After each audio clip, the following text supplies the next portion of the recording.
अस्सलाम वालेकुम रहमतुल्लाह, आदाब है। आज शहर औरंगाबाद के अंदर एसडीपीआई पार्टी के बहुत ही ख़ास शख्सियत और हमारे महाराष्ट्र रियासत के भी बहुत ख़ास शख्सियत है अज़हर तांबोली साहब, जिनका ताल्लुक़ जो है तो पूना शहर से है। ये एसडीपीआई में नेशनल वर्किंग कमेटी के मेंबर है। औरंगाबाद शहर में आज आए हैं। वो यहाँ की मौजूदा सियासी सूरत हाल को जो है तो बहुत करीब से देखे हैं। बहुत से उतार चढ़ाव के अंदर, मुश्किल हालात के अंदर एक बेहतरीन समाजी खिदमतगार की सूरत में इन्होंने काम किया है। ख़ास तौर से जो है तो पूना शहर के अंदर मोहसिन शेख जो नौजवान का जो है तो लिंचिंग के अंदर कत्ल कर दिया गया था, जो भारत देश के अंदर पहला लिंचिंग है, वो केस के अंदर अज़हर भाई बहुत करीब से लीगली काम किए हैं, गुनाहगारों को जेल तक पहुंचाने का काम किए हैं। ऐसी शख्सियत आज औरंगाबाद शहर के अंदर है। जो आप इनका जो है तो अपने ख्यालात जो है तो वो रखेंगे। सर क्या कहेंगे आज, जैसा आप साहब ने बताया, आप सबसे पहले आपको बधाई एक अच्छे के लिए, शुक्रिया, थैंक यू सो मच। आज औरंगाबाद में दौरा है, क्या कहेंगे, क्या पैगाम देंगे औरंगाबाद वासी आपकी ओर से? हमारा पार्टी का जो है स्टेट लेवल दौरा चल रहा है, जहाँ पे बहुत सारे डिस्ट्रिक्ट्स हैं। उसी के बीच में औरंगाबाद का भी दौरा शेड्यूल किया गया था। इसमें ख़ास करके अगर आप देखेंगे कि आते चंद महीनों में या फिर कुछ 1-2-3 महीने में जो भी है डिसाइड होता है इलेक्शन कमीशन का, वो हिसाब से इलेक्शंस भी आने वाले हैं। उस बीच में जो है हमने पिछले 2-3 सालों में एक चीज़ नोट की है कि औरंगाबाद में आवाम जो है एक सियासी लीडरशिप के तलाश में है। यहाँ पे बहुत सारे पार्टीज़ जो है ये क्लेम करते हैं कि हम लोग औरंगाबाद की नुमाइंदगी करते हैं, और आवाम ने जो है तकरीबन 2 टर्म तक जो है उन पर भरोसा भी दिखाया। लेकिन जो पहले हालात थे वही बरकरार है। 10 साल में भी कोई भी इंफ्रास्ट्रक्चर डेवलपमेंट नाम की कोई चीज़ नहीं हुई। आज भी यहाँ के आवाम जो है जुमा के दिन जब निकलते हैं घर से, नापाक पानी जो है रास्तों पे बहते रहता है। ये पहचान है और ये निशानी है कि यहाँ के लोगों ने क्या किया है। इसका अगर रिज़ल्ट देखना है या मार्कशीट में रिपोर्ट कार्ड देखना है तो यहाँ के रास्ते देखे जा सकते हैं, यहाँ का डेवलपमेंट जा सकता है। तो ये जो सिनेरियो हुआ है, तो इस चीज़ को हमने एसडीपीआई जब ग्राउंड लेवल पे हम लोग काम कर रहे थे, हमारे कैडर्स के बीच में, आवाम के बीच में जाके काम कर रहे थे हमारे कैडर्स, उस वक्त में नज़र आया कि यहाँ पे आवाम जो है एक सियासी तौर पे एक लीडरशिप की तलाश कर रही है। एक ऐसी पार्टी, एक ऐसे लीडर्स को उम्मीद कर रही है जो उनके मसलों को ना सिर्फ इस्लाम मुसलमान के नाम पे वोट मांगे, बल्कि असल में उनके काम करने की ताकत रखता हो, उसके पास करने का विजन हो, सोच हो और करके दिखाए। इस तरह के वैक्यूम नज़र आता है। और हम लोग औरंगाबाद को बहुत सीरियसली लेते हैं, क्योंकि एक महाराष्ट्र का सेंटर पॉइंट है, मराठवाड़ा का है, और यहाँ से जो चीज़ें इम्प्लीमेंट होती है वो बहुत हद तक जो है महाराष्ट्र में जो अल्पसंख्यक समाज है, मुस्लिम समाज है या दीगर समाज है, उसको एक आइडियल इसके तौर पे लेता है, और उस तरीके से सियासी चेंजेस भी लाए जाते हैं। तो आते इंतखाबात जो है उसको हम लोग सीरियसली लेने, पार्टी के वर्कर से, यहाँ के पदाधिकारियों से बातचीत करके आगे की सियासी रणनीति तय करने के लिए हम लोग आए हैं। बहुत सारे ऐसे पॉलिटिकल पार्टीज़ है या पॉलिटिकल एक्टिविस्ट है जो ये चाहते हैं कि एसडीपीआई के साथ में जुड़ के काम करें। तो ये सारी चीज़ें इस दौरे के दौरान में की जाने वाली हैं। सर आज औरंगाबाद के अंदर मतभेद अपनी जगह होते हैं, लेकिन ये कड़वा सच है कि एमआईएम का खासदार है, उनका अपना वर्चस्व है, 26 भाजी नगर सेवक है, और आप कह रहे हैं इंतखाबात की बात आपने की है। ठीक है, मुमकिन है कि आने वाले समय में कुछ बातों को भुलाकर या कुछ बातों को बाजू रखकर एसडीपीआई मतलब से माहौल बनाने का प्रयास करे, कोशिश करे कि आप चलो हम मिल के लड़ते हैं, ऐसा कुछ माहौल सोच रहे हैं आप? देखिए, सियासत में जो है एसडीपीआई के लिए सिवाय एनडीए के, बीजेपी और एनडीए के अलावा हम लोग हर कॉमन मिनिमम प्लेटफॉर्म पे काम करने के लिए रेडी हैं। लेकिन सवाल ये है कि क्या उस तरीके से सामने से पहल होती है, क्योंकि हमें हमेशा ये बता के ये किया जाता है कि वोट कट हो जाएंगे, ये वो कट हो जाएंगे, इसके लिए सही तौर पे स्पेस नहीं दिया जाता है। हम हर तरीके से चाहते हैं कि जो प्रोग्रेसिव माइंडसेट के लोग हैं, जो धर्मांधता को जो ठुकराने वाले हैं, जो फैसिस्ट आइडियोलॉजी के खिलाफ में लड़ने वाले लोग हैं, आवाम का काम करने वाले लोग हैं, आवाम के बीच में रह के उनके एहसास, उनकी ज़रूरतों को काम करने लोग हैं, ऐसे लोगों के साथ में, ऐसे पॉलिटिकल प्लेटफॉर्म के साथ में मिलने के काम करने के लिए हम लोग कभी भी रेडी हैं। लेकिन पहल सामने से होना चाहिए। अगर नहीं होती है तो भी प्रॉब्लम नहीं, हम लोग अपने तौर पे सफिशिएंटली हम लोग तैयारी कर रहे हैं। सर हमारे सवाल ये भी है, सवाल बड़ा कड़वा भी है कि आमतौर से पहल की तरफ होती है, जैसा किसके कुछ आमदार हो, माजी नगर सेवक हो, यानी कि सियासी ताकत हो। आपका ना महाराष्ट्र में इस वक्त आज की तारीख में न खासदार है, न आमदार है, न नगर सेवक है, तो फिर पहल कैसे करें? सामने वाला कुछ सोच के पहल भी करता है ना सर। देखिए, अगर पहल करने के लिए अगर आप आमदार और खासदार के अगर क्राइटेरिया ही करना है तो सबसे ज़्यादा उसके लिए एलिजिबल फिर बीजेपी है। ये कभी भी जो है ना क्राइटेरिया एक कॉमन इनोसेंट टाइप में हम लोग सोच के कहते हैं। असल में होना ये चाहिए कि कौन सी पार्टी का अपना एक विजन है, आइडियोलॉजी है। क्योंकि आज जो है हिंदुस्तान को जो है ना किसी एक पॉलिटिकल पार्टी से प्रॉब्लम नहीं है, सोच से है। आज हिंदुस्तान का संविधान जो खतरे में आया है, मुल्क के जो सेंट्रल एजेंसीज़ को जो अपने इख्तियार में रखा गया है, ये सब जो चीज़ें हैं ना एक सोच है, एक आइडियोलॉजी जिसने कब्जा करके रखा है। और इसको फाइट करना है ना, हमको एक आइडियोलॉजिकल सॉल्यूशन चाहिए। आप अगर काउंट के बुनियाद पे अगर आप किसी पे अलायंस करने की बातें करें, प्रॉब्लम है। अच्छा, काउंट की बुनियाद पे भी आप कर रहे हैं, लेकिन जब लड़ेंगे तभी आप आएंगे। हमारे पास इनफ, हमारा ये कहना है कि हमारे पास हर जगह पे हमने कैडर्स रखे हैं, लोग हैं, स्ट्रक्चर कार्यकर्ता है हमारे। उस बुनियाद पे हम ये चाहते हैं कि पहले हम कोशिश करते हैं, हम खुद भी इनिशिएटिव लेके हम लोग बहुत सारे करेंगे, एक प्रोग्रेसिव टाइप एक अलायंस बने जो लोगों को काम करने वाले बने। लेकिन आप अगर ये सोच के अगर कोई इग्नोर करता है एसडीपीआई को कि इनके कैंडिडेट नहीं, आमदार नहीं, खासदार नहीं, तो मैं समझता हूँ कि वो एक इमेच्योर पॉलिटिकल सोच होगी जो इस तरीके सोच के एसडीपीआई को इग्नोरेंस करना। हमारे कार्यकर्ताओं की स्टेट देखिए, हम उनका कमिटमेंट है, कितने भी ऑब्स्टेकल है तो हम लोग यहाँ पे स्टेबल रहे। आप एक चीज़ नोट कीजिए, बहुत सारे इश्यूज़ आए जहाँ पे आमदार होने के बावजूद, खासदार होने के बावजूद जो मुसलमानों के इसके बुनियाद पे चुन के आते हैं, वो लोग मुस्लिम सेंट्रिक इश्यूज़ पे कोई आवाज़ उठाने के लिए रेडी नहीं है। हमारी भलाई फुटबॉल मैचेस से, क्रिकेट मैचेस से नहीं होने वाली है, मुशायरे से नहीं होने वाली है, कव्वाली प्रोग्राम से नहीं होने वाली है। हमारे प्रॉब्लम को आइडेंटिफाई करना है, एटलीस्ट इस कम्युनिटी का जो दर्द है वो तो ज़बान पे लाना चाहिए। बिल्किस बानो का ये होता है, कोई नहीं बोलता है। ज्ञानवापी का मसला होता है, कोई नहीं बोलता है। अभी रिसेंटली प्रज्ञा सिंह ने बोला है, वो तो धके चुके अल्फाज में भी नहीं बोल रहे, वो क्लियर बोल रहे हैं यहाँ से मालेगांव कितना दूर है। आप सोचिए, एक पार्टी जो मुस्लिम पार्टी सेंट्रिक बोलती है, वहाँ पे आमदार उनका है, वहाँ 35 लोगों के जाने गई है। वो 35 लोगों के जाने वाले केस के अंदर का एक्यूज जिसके सबूत है, वो खुले तौर पे जो है ना इस तरीके से भाषण करते हैं। क्यों मुंह नहीं खुलता है? क्यों वहाँ के आमदार का मुंह नहीं? क्या करना है ऐसे सियासी लीडरशिप लेके, मुझे बताइए। हमारा ये कहना है कि आप जो है ना ये मत देखिए कि आमदार कितने खास, ये देख के नहीं होता है, कौन आवाज़ उठाने वाला है। आवाम इस चीज़ को अभी वैल्यू देगी।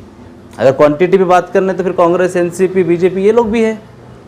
सर जैसा आपने कहा है, आपने बहुत बड़े मन से बात की है, बड़े दिल से बात की है कि हम जो भी सबके दरवाजे खुले खाली एंट्री के छोड़ के, जो भी आपने कहा है, तो ऐसा क्यों हो नहीं पाता? मैं भी मीडिया के माध्यम देखता हूँ, मैं भी चौथे स्तंभ का सिपाही हूँ।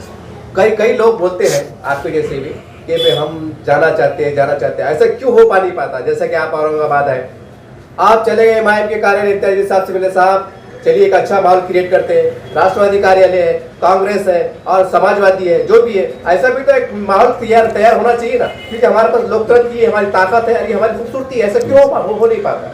देखिए, आज जो हिंदुस्तान में माहौल है ना, इस सिचुएशन में हर कोई जो इस मुल्क को बचाना चाहता है, संविधान में भरोसा रखता है, हम ये समझते हैं कि ऐसे सारे ताकतें, ऐसे सारे पॉलिटिकल प्लेटफॉर्म एक जगह आने की ज़रूरत है, बहुत ज़रूरत है। मसला ये आता है कि जहाँ हम लोग, हमारे पार्टी सेंट्रिक होता है, जहाँ आवाम, मुल्क, संविधान से बढ़ के, जहाँ पे मेरी पार्टी का पॉलिटिकल पावर कैसा बरकरार रहे और बढ़े, ये सोच जब हावी होती है इन सारे मसलों के ऊपर, तो वो क्या करते हैं, वहाँ पे सोचते हैं कि हम ही सिर्फ रहना चाहिए। हमेशा जो पहल होती है, जो एस्टैब्लिश लीडरशिप होती है, वो कभी भी नहीं चाहती है कि मैं किसी और को स्पेस दूँ। वो मैं काम कर रहा हूँ नहीं कर रहा हूँ वो कोई नहीं देखेगा। समझदारी वही होती है कि छोटे पार्टीज़ के पास कोई नहीं आएगा, जो शुरुआत के लोग हैं उनके पास कोई नहीं जाएगा, क्योंकि उन्होंने अब तक कॉन्टेस्ट नहीं किया है, ये इग्नोर किया जाता है। तो यहाँ जो जिम्मेदारी जो होती है ना, मोरल रिस्पॉन्सिबिलिटी, वो जो एग्जिस्टिंग जो पॉलिटिकल पावर में है और जो एस्टैब्लिश है, उनकी बनती है कि हम लोग इन जो पॉलिटिकल प्लेटफॉर्म में इनको भी एकोमोडेट करें। हमारे बोलने से वो चीज़ नहीं होगी। हम ये चाहते हैं कि आज का दौर ऐसा है कि ये सारे लोग जो है ना एक जगह आ जाए, इस मुल्क को ये फैसिस्ट आइडियोलॉजी से बचाने के लिए नहीं आएंगे, क्योंकि पॉलिटिकल पार्टी का इंटरेस्ट जो है ना वो ज़्यादा हावी होता है यहाँ पे। अब सर एक सवाल ये भी है, जैसा आपने कहा है, अब देखिए आने वाले चुनाव आने वाले हैं और मीडिया के माध्यम से आप भी देख रहे हैं, हम भी देख रहे हैं, वंचित बहुजन आघाड़ी एमआईएम का जो सर बहुत कम इम्कान दिखाई दे रहे हैं कि साथ में आ जाए। अब आप भी अलग लड़ेंगे, वो भी अलग लड़ेंगे, ये भी अलग लड़ेंगे, तो फिर कुल मिला के रिजल्ट क्या आ रहा है? वही है, फिरका परस्त ताकत है, उनको ताकत मिलेंगे। सवाल ये है कि फिर अनापरस्ती के अंदर किसी न किसी को पहले झुकना पड़ेगा ना साहब। आप नाम लेके बोलिए कि हम इनके पास जा सकते हैं, कि हमारे पास आ सकते हैं, एक अच्छी बात के लिए, अच्छे माहौल के लिए, क्या बुरा है? नाम लेके बोल रहे हैं। नहीं, एक चीज़ यहाँ पे देखिए, अभी आपने एमआईएम का नाम लिया, वंचित का नाम लिया। एक सोचने वाली बात यह है कि जो पॉलिटिकल पार्टीज़ आज, जैसे मैंने थोड़ी देर पहले बताया कि हमको एक आइडियोलॉजी, फैसिस्ट आइडियोलॉजी के खिलाफ में लड़ना है। इस वक्त में अगर प्रपोजल्स जाते हैं जिन्होंने अपनी, जैसे मान लीजिए कि एमआईएम ने क्या शिवसेना की तरफ इनडायरेक्टली नहीं किया था, वंचित बहुजन आघाड़ी जो प्रोग्रेसिव डॉक्टर बाबा साहब अम्बेडकर की बात करते हैं, इसकी बात करते हैं, क्या वो लोग शिवसेना के साथ में अलायंस के लिए रेडी नहीं? उस शिवसेना के लिए जहाँ पे हर इलेक्शन में जब शिवसेना इलेक्शन लड़ना चाहती है तो सबसे पहले ये गिनवाती है कि हमने बाबरी मस्जिद शहीद कर दिया। ये इस बुनियाद के ऊपर आप जिसके खिलाफ लड़ना चाहते हो उस सोच के साथ में हम जुड़ कर सकते हैं। बात ये आती है, रहा सवाल जो है ना कि एक जगह लाने का, हम वो रोल प्ले करना चाहते हैं लेकिन इन आइडियोलॉजी को साथ में लाएंगे। वही आता है कि इस मुल्क को ज़रूरत है, सब जानते हैं। सवाल ये है कि हर कोई ये चाहता है कि मेरा पॉलिटिकल पावर कैसा बढ़े, चाहे मैं किसके साथ में भी जुड़ जाऊं। प्रॉब्लम ये है, ये लोग नहीं आना चाहते, लेकिन हम लोग चाहते हैं कि ये चीज़ आगे आए और एक प्लेटफॉर्म बने। लेकिन सर अब मीडिया के माध्यम से ये भी सुनने में आ रहा है, देखने में आ रहा है कि पहले की जो शिवसेना हुआ करती थी वो शिवसेना अब सेकुलर हो गई, इसके ऊपर अब क्या हो? ऐसा आवाज़ सुनाई देती है सियासी गलियारों में। देखिए, सेक्युलर होने का मतलब ये नहीं होता है कि आप जो है ना कुछ ना बोलो। प्रॉब्लम यही होता है कि आज की तारीख में किसी को सेक्युलर बोलने से, कोई शख्स अगर किसी कम्युनिटी के खिलाफ नहीं बोलता है या बोलना कुछ दिनों तक बंद करने से, ये नहीं वो सेक्युलर बन जाते हैं। जिस वक्त आप एक विक्टिम के साथ में, मजलूम है, उसका धर्म देख के अगर आप उसके पास नहीं जा रहे हैं या उसके ऊपर हो रहे जुल्म के ऊपर आप नहीं बोल रहे हैं, तो आपको जो है ना वो हक नहीं है कि सेक्युलर बोला जाए। उन शिवसेना का नहीं बोलना मुसलमानों के अगेंस्ट में या अल्पसंख्यकों के अगेंस्ट में ये नहीं बताता है कि वो सेक्युलर हो गए। उनको जितने उन्होंने या देश के जनता के बीच में अविश्वास पैदा किया है, जो पाप उन्होंने किए हैं ना, वो धुलने के लिए उनको उतना एफर्ट्स लेना पड़ेगा, तब जाके हम लोग बोल सकते हैं कि वो सेक्युलर की इस पे आ चुके, जबकि होना ही चाहिए, सेक्युलर होना चाहिए। उस बुनियाद पे आएंगे, ऐसा हम समझेंगे, वो वक्त जाएगा, उनको साबित करना पड़ेगा कि वो लोग मजलूम, चाहे वो मुसलमान हो, हिंदू हो, क्रिश्चियन हो, उनके लिए वो लोग साथ में ठहरेंगे। मजलूम सिर्फ एक हिंदू कम्युनिटी का होने से, उनके साथ में ठहरने से ये सेक्युलर नहीं बनते हैं। आवाज़ जब आप बनेंगे इन मजलूमों की, तब बोला जाएगा हाँ आप सेक्युलर हैं। सर अब आने वाले इंतखाबात में देखिए 115 वार्ड है, इस 17 वार्ड जो भी हो सकते बढ़े भी सकते हैं। मेरा सीधा सवाल ये है, एसडीपीआई पूरे वार्ड में कितने सीटों पर चुनाव लड़ाने वाले हैं? 115 वार्ड होते हैं और उसमें कितने समाजों को नुमाइंदगी देंगे? आपकी पार्टी में उतने नुमाइंदे समाज के है क्या, ताकि मैसेज जाना जाए? क्योंकि आमतौर से एक चेहरा ऐसा दिखाई देता है जहाँ पर एक सवाल है साहब, जहाँ दाढ़ी टोपी आ जाती है लोग समझते हैं मुसलमानों की पार्टी। ये भी कड़वा सवाल है साहब, ये देश का एक अजीब सूरत हाल है, जबकि दाढ़ी टोपी ने हिंदुस्तान की आजादी में बड़ा किरदार अदा किया, लोग भूल जाते हैं। लेकिन आज जहाँ दाढ़ी टोपी आती है तो कुछ अलग सवाल उठते हैं, इसके ऊपर क्या कहेंगे? देखिए, हम जो है ये चाहते हैं कि अभी जो आपने सवाल किया कि बहुत सारे जगह, अभी जो मेरा दौरा भी हमारा जो है, हम लोग यहाँ पे पॉलिटिकल एक्टिविस्ट जो लोग हैं, जो शुरुआत में भी मैंने बात की और आपने भी बहुत कंसर्न रेज किया कि ऐसे लोग एक जगह आना चाहिए। हम इस दौरे के अंदर, या हमारा एक काम भी चालू है कि जो पॉलिटिकल एक्टिविस्ट है, जो जेन्युइनली लोगों का काम करते हैं, ऐसे लोगों से हम लोग मुलाकातें कर रहे हैं। और कुछ पॉलिटिकल पार्टीज़ हैं, चाहे वो वंचित हो, एमआईएम हो, और भी हम एक अपने तौर पे डायलॉग भी इनिशिएट कर रहे हैं। तो हम ये चाहते हैं कि ये लोग आ जाए। तो अभी हमारी कोशिश, जैसे मैंने पता है कि अगर कोई साथ में आता है या नहीं आता है, हम लोगों की कोशिश ये है कि पूरे सीट लड़ने की है।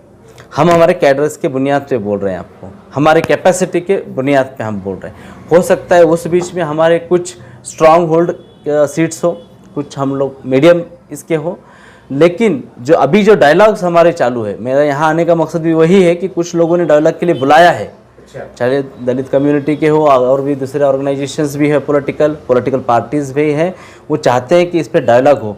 तो उसके बाद में जो सूरत हाल बनेगी उस पर हम लोग डिसाइड कर पाएंगे कि कितने सीट पे एग्जैक्टली हम लोग लड़ेंगे। अभी बोलना मुनासिब नहीं होगा, लेकिन ये डायलॉग हम लोग शुरू कर रहे हैं, किए हैं, तब जाके सिनेरियो क्लियर होगा। और अभी बोलना थोड़ा सा मैं समझता हूँ मुनासिब वक्त नहीं है अभी। सर जैसा ही मेरा आखिरी सवाल है सर, जैसा आपने कहा कि हम डायलॉग करने आए हैं, अब देखिए साहब एमआईएम के अगर इस बात के नजरिए से बात करें, अगर अभी एमआईएम के जिम्मेदारों से बात करेंगे तो उसके रियासती सदर इम्तियाज जलील साहब है जो खासदार भी है, ठीक है, राष्ट्रवादी की भी उनके कोई आमदार है जो शहर अध्यक्ष है, सारी बातें कांग्रेस के। मेरा सीधा सवाल ये है कि आप इनसे बराह रास्त सीधा इनके ऑफिस बोलिए, इनके घर बोलिए, बेतकल्लुफ कि साहब हम आए हैं, एक सियासी महाज बनाना चाहते हैं, क्या ये एक्टिविटी आप शुरू करने जा रहे हैं आजकल में? जी इंशाल्लाह ये जो है हम लोग एक अटेम्प्ट तो करना हमारा फ़र्ज़ बनता है जी। कल जाके ये नहीं होना चाहिए कि हाँ आपने कोशिश नहीं किया, आपने अप्रोच नहीं करें। बड़े होने के नाते उन्होंने पहल करना चाहिए, लेकिन इसमें कोई मसला नहीं है। जहाँ जनता का आवाम का मसला है हम लोग पहल करने वाले हैं। बहुत सारे पॉलिटिकल पार्टीज से जो थोड़ा सा सेकुलर इस पर बिलीव करते हैं, कॉन्स्टिट्यूशन बिलीव करते हैं, ऐसे लोगों को नज़दीक लाने के देखते हैं कितने लोग आते हैं इंशाल्लाह। वरना जो है हम अपने तौर पे तो रेडी है ही, लेकिन इंशाल्लाह ये चीज़ों में हम लोग जा रहे हैं इस कोशिश में। एक आखिरी औरंगाबाद के और खासकर महाराष्ट्र के मुसलमानों के जो मजलूम तबका है जितने समाज के, उनके पैगाम ठोस आने वाले सियासी माहौल में कि हमें क्या जाना है, कैसे करना है, आपकी तरफ से कुछ ठोस लाए तो पैगाम? देखिए जहाँ तक औरंगाबाद महाराष्ट्र का सवाल है, मैं समझता हूँ कि यहाँ का अक्सरियत में जो अल्पसंख्यक समाज है उसका सिर्फ यूज़ हुआ है। हमेशा अल्पसंख्यक समाज को नेगेटिव पॉलिटिक्स करने पे मजबूर किया गया है। हमेशा ये बोला गया है कि अगर आप हमें वोट नहीं देंगे तो वो पार्टी आ जाएगी, बीजेपी आ जाएगी। ये डरा के ही पॉलिटिक्स किया गया है। आज आवाम को जो है ना, आज के तारीख में आपकी आवाज़ बनने वाला कोई नहीं है। आप वोट जो है वो धर्म के बुनियाद पे, जज्बात के बुनियाद पे ना करें। आपकी अक्ल सलीम जो है यहाँ के अल्पसंख्यक समाज ने, मुस्लिम समाज ने यूज़ करना चाहिए, जहाँ पे उन्होंने ये सोचना चाहिए कि हमारे कोर इश्यूज़ को कौन एड्रेस करता है। अभी अब देखिए, चाहे वो बीजेपी भी हो, ये बोलती है कि हम मुसलमानों ने पढ़ाई करना चाहिए, एजुकेशन में आगे जाना चाहिए। मौलाना अल्पसंख्यक जो स्कीम है माइनॉरिटी की स्कॉलरशिप की, पहले उन्होंने बंद कर दी। फिर बाद में उन्होंने देखा कि इनका कोई कुछ बोलता है क्या, और जो आमदार खासदार होने का दावा करते हैं ना लोग, वहाँ पे वो पार्टी कंस्ट्रक्टिवली कुछ नहीं करती है और वहाँ पे वो खामोश इख्तियार करते हैं। उसके 8 दिन के बाद में फेलोशिप बंद किया जाता है। आपको पता होना चाहिए कि फेलोशिप मतलब पीएचडी करने वाले बच्चे 70,000 बच्चे उसमें अफेक्टेड हो गए। इसमें मुसलमान नहीं है सिर्फ, और भी लोग हैं 70,000 जो पढ़ना चाहते हैं। ये मामूली चीज़ कहने का मकसद है, इस पे एड्रेस नहीं करेंगे। हम एड्रेस क्या करेंगे? हम एड्रेस करेंगे इमोशनल इश्यूज़ पे। बस हो गया है, आने वाली जनरेशन हमारी फिक्रमंद है कि क्या हम आज़ादी से रह पाएंगे, नहीं रह पाएंगे। ये सोच, ये इश्यूज़ के ऊपर कोई लीडरशिप नहीं। आज आप सोचिए, महाराष्ट्र के आवाम को मैं पूछना चाहता हूँ कि एक, मुझे मुस्लिम समाज की बात करता हूँ मैं, आप कोई एक लीडर बताइए जो आप ये कह सको कि हाँ ये मुस्लिम समाज का लीडर है, पॉलिटिकल लीडर है। नहीं खड़ा करने दिया जाता है, चाहे वो या कांग्रेस हो, एनसीपी हो, या कोई भी पॉलिटिकल पार्टी हो। कोई भी आपको नज़दीक भी नहीं ठहरा करना चाहता है। बिल्किस बानो का ये होता है, कोई नहीं बोलना चाहता है। प्रज्ञा सिंह ठाकुर सरेआम धमकी देती है एक समाज को, उस ताल्लुक से कोई सेक्युलर का दावा, वोट मांगने वाले लोग कोई नहीं बोलना चाहेगा। मेरा यही बोलना है, आप जज्बाती होके, इमोशनल होके, दाढ़ी टोपी देख के वोट करना बंद कीजिए। ये भी आपके कुछ काम नहीं आने वाले, वो भी नहीं आने वाले। आप सोचिए, समझिए कौन काम करता है, किसकी सोच है, किसके विचार है, उस पॉलिटिकल प्लेटफॉर्म को आपने साथ देना चाहिए। ये आपकी आवाज़ बनना चाहिए। और लीडरशिप भी जो है आवाम के बीच में से आने वाले चाहिए, ना कि चंद चुनिंदे बड़े रईस खानदान के लोगों को देना चाहिए, या फिर दूसरे शहर से इंपोर्ट करके आपको खासदार आमदार बनाने के लिए मजबूर करने वाले रहेंगे। ऐसे लोगों को आप लोग इग्नोर करना चाहिए। यही मेरा यहाँ के आवाम को है कि आप जागरूक बनिए, कम से कम अब तो जागरूक बनिए। कव्वाली, मुशायरा, स्पोर्ट्स, इसके बुनियाद पे आपने वोटिंग डिसाइड मत कीजिए। दाढ़ी टोपी के बुनियाद पे वोटिंग मत डिसाइड कीजिए।